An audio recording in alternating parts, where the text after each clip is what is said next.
हम आपको आज पावर ट्रांसफार्मर के बारे में समझाते हैं। नंबर 1, ट्रांसफार्मर का क्या कार्य है, ट्रांसफार्मर की बॉडी के बारे में बताएंगे, कंजर्वेटर टैंक के बारे में बताएंगे, रेडिएटर के बारे में बताएंगे, बुकोज रिले का क्या कार्य है, ब्रीथर का क्या कार्य है, बुशिंग का क्या कार्य होता है, इसके कनेक्शन कैसे किए जाते हैं। जो हमारा पावर ट्रांसफार्मर होता है उसकी अगर आपसे पूछ ली जाए कि उसकी रेटिंग क्या होती है पावर ट्रांसफार्मर की जो रेटिंग होती है वो आपकी MVA में होती है।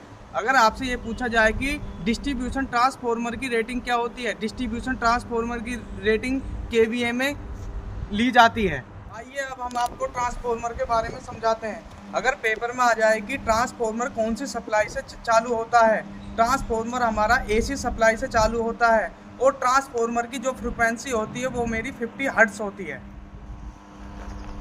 आइए अब हम आपको ट्रांसफार्मर का टैंक दिखाते हैं।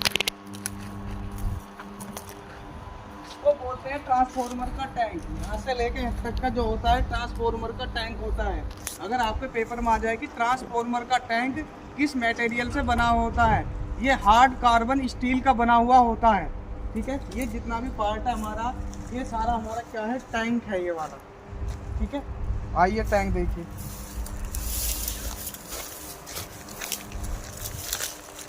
ये पूरी बॉडी हमारी ट्रांसफार्मर की पूरा टैंक है। यहाँ से लेकर यहाँ तक ये टैंक होता है।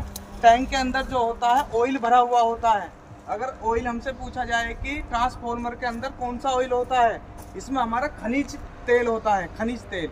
इसके अंदर हमारा खनिज तेल भरा हुआ होता है। ये जो है ये हमारा है कंजर्वेटर टैंक है आपका।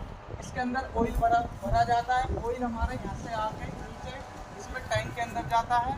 ये क्या काम करता है, अगर पेपर में आ जाए कि कंजर्वेटर का कार्य क्या होता है, कंजर्वेटर कार्य होता है जो हमारा तेल संकोचन का काम करता है। संकोचन का मतलब है घूमता रहता है। इसको जो बोलते हैं रेडिएटर बोलते हैं। जो हमारे ये वाला पार्ट है ट्रांसफार्मर का, ये क्या है, ये रेडिएटर है। रेडिएटर का कार्य हमारा इसके अंदर ऑयल जाता है जो हमारी कूलिंग का कार्य करता है, ट्रांसफार्मर को डैमेज होने से बचाता है ताकि इसमें हमारा तेल जो ज़्यादा है, तेल अधिक गर्म ना हो। इसको हमारा कूलिंग का कार्य करता है, हवा पास करता है ये हमारा। इस वाले पार्ट को बोलते हैं बुकोज रिले। जो हमारा ये वाला पार्ट है, ये जो इस एरिया में लगा हुआ होता है, ये सारा हमारा है बुकोज रिले। अगर आपसे पेपर में पूछा जाए कि बुकोज रिले का क्या कार्य है, बुकोज रिले का कार्य होता है हमारा जो हमारा ट्रांसफार्मर होता है उसके अंदर का जो फॉल्ट होता है, जिसको बोलते हैं हम इंटरनल फॉल्ट। इंटरनल फॉल्ट को ये दर्शाता है। ठीक है, अगर हल्का फॉल्ट होता है तो ये क्या काम करता है, ये ट्रिप हो जाता है। अगर ज़्यादा फॉल्ट होता है तो ये सायरन देकर बताता है। जो बुकोज रिले है ये इंटरनल फॉल्ट को बताता है, ना कि एक्सटर्नल फॉल्ट को ये बताता है। ठीक है, आप ध्यान से देखिए। जो ये वाला हमारा पार्ट लगा हुआ होता है ये हमारा है बुकोज रिले। ठीक है, ये हमारे वाल्व होते हैं। ये वाल्व नंबर 1 होता है, वाल्व नंबर 2 होता है। इसका काम होता है हमारा जो ये कंजर्वेटर टैंक है, इसके अंदर का जो ऑयल होता है इसको ये पास करता है जो हमारे ट्रांसफार्मर के अंदर टैंक में जाता है, ये वाला। ठीक है, ये जो है ये हमारी बुशिंग है। 1 2 3 बुशिंग है ये हमारी। ठीक है ना, ये हमारी HT साइड में लगती है। यानी कि जो पावर ट्रांसफार्मर होता है ये 33,000 की सप्लाई में लगती है। जो हमारी पावर ट्रांसफार्मर में सप्लाई आ रही है 33,000 की सप्लाई में ये लगेंगी। 1 2 3 ये वाली जो तीनों बुशिंग होती हैं 33,000 की सप्लाई में होती है। जो ये 4 बुशिंग जो दिखाई जा रही है 11,000 की सप्लाई में लगेंगी ये। ठीक है, इसके अंदर जो होता है ये वाली जो इसके अंदर तेल पूरित बुशिंग होती है, जो ये वाली रोड होती है इसके अंदर तेल भरा हुआ होता है। ठीक है, 1 2 3 4 ये चारों हमारी बुशिंग है। 3 हमारी फेस की होगी, सिंगल फेस, 2 फेस, 3 फेस। एक जो बुशिंग होती है ये हमारी न्यूट्रल की होती है। ठीक है, अगर आपसे ये पूछा जाए कि पावर ट्रांसफार्मर के अंदर जो कनेक्शन होते हैं वो कौन से होते हैं, यानी कि जो इधर की साइड यानी कि HT की साइड जो होगा, इस साइड जो होगा हमारा डेल्टा कनेक्शन होगा। ठीक है, इस साइड जो कनेक्शन होगा जहाँ पर 4 हो रहे हैं 1 2 3 4, यहाँ पर जो कनेक्शन होगा ये वाला हमारा स्टार कनेक्शन होगा।